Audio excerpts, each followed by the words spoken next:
Om Swastiastu.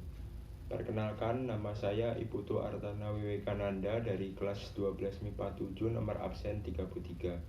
Pada kesempatan kali ini saya akan menjelaskan materi mata wajib yang telah dipelajari selama semester 1, yaitu bab 1 tentang geometri ruang dan bab 3 tentang statistika.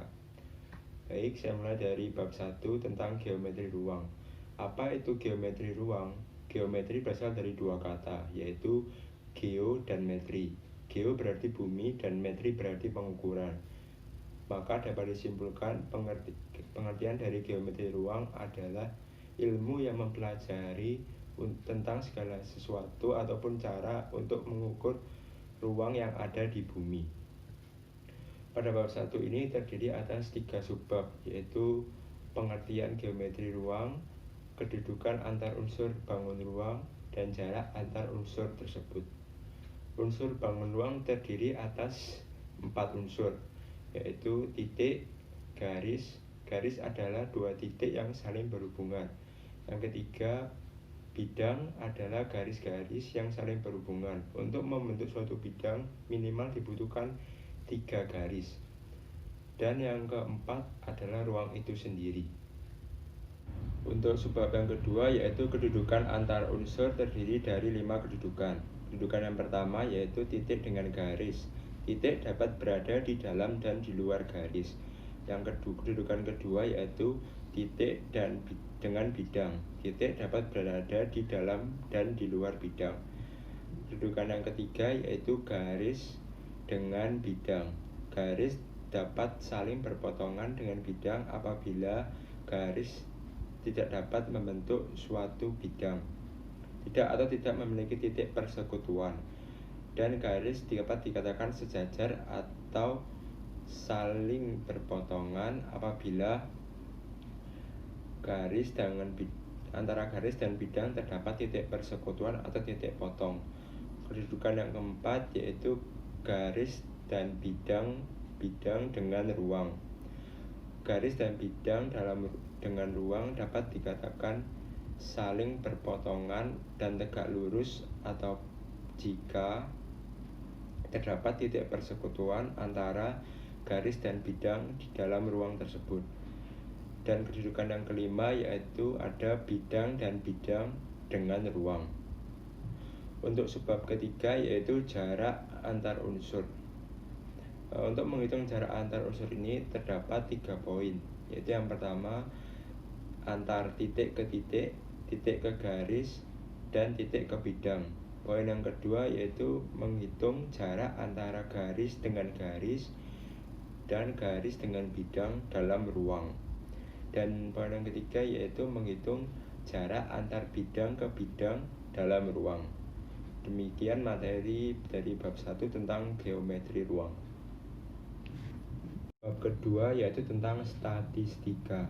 Apa yang dimaksud statistika? Statistika adalah ilmu yang mempelajari bagaimana cara menyajikan dan menganalisis data. Pada statistika ini terdapat 2 bentuk data, yaitu data tunggal dan data berkelompok. Untuk cara menyajikan data tunggal dan data berkelompok ini dapat disajikan melalui 3 cara, yaitu dalam bentuk tabel, diagram batang atau histogram, dan ogive. Dalam data berkelompok ini terdapat beberapa istilah yang saya pelajari. Istilah yang pertama yaitu tentang interval kelas, yaitu banyaknya kelas dalam suatu data berkelompok. Yang kedua ada tepi atas dan tepi bawah kelas. Saya ambil contoh kelas 145 sampai 150. Tepi atas kelasnya yaitu 150 ditambah 0,5 menjadi 150,5. Dan tepi bawah kelasnya 145 dikurangi 0,5 menjadi 144,5. Istilah yang ketiga yaitu panjang kelas. Cara untuk mencari panjang kelas ini dengan cara tepi atas kelas dikurangi tepi bawah kelas.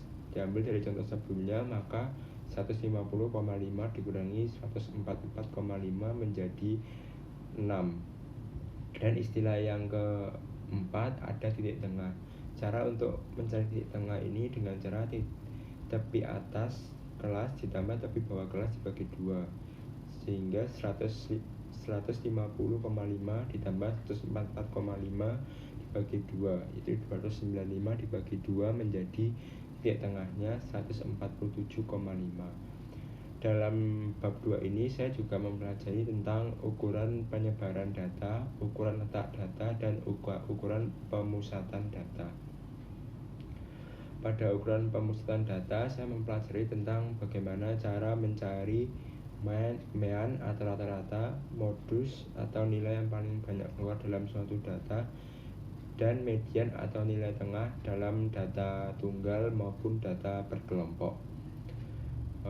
Itu dalam ukuran pemusatan data. Yang kedua, lalu dalam materi ukuran letak data terdapat 3 hal yang saya pelajari, yaitu bagaimana cara untuk mencari kuartil.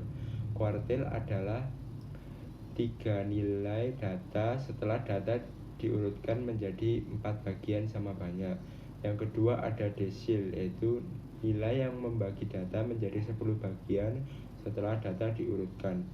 Dan yang ketiga yaitu persentil, adalah nilai yang membagi data menjadi 100 bagian sama banyak setelah data diurutkan. Itu untuk ukuran letak data. Yang ketiga yaitu ukuran penyebaran data. Saya mempelajari tentang bagaimana cara untuk mencari jangkauan, hamparan, simpangan kuartil, simpangan rata-rata, ragam, dan simpangan baku dari data tunggal maupun data berkelompok. Demikian refleksi bab 1 dan bab 2 dari matematika wajib tentang geometri ruang dan statistika yang setelah saya pelajari selama semester 1. Akhir kata, saya mengucapkan terima kasih atas perhatian Bapak, dan Om Santi Santi Santi Om.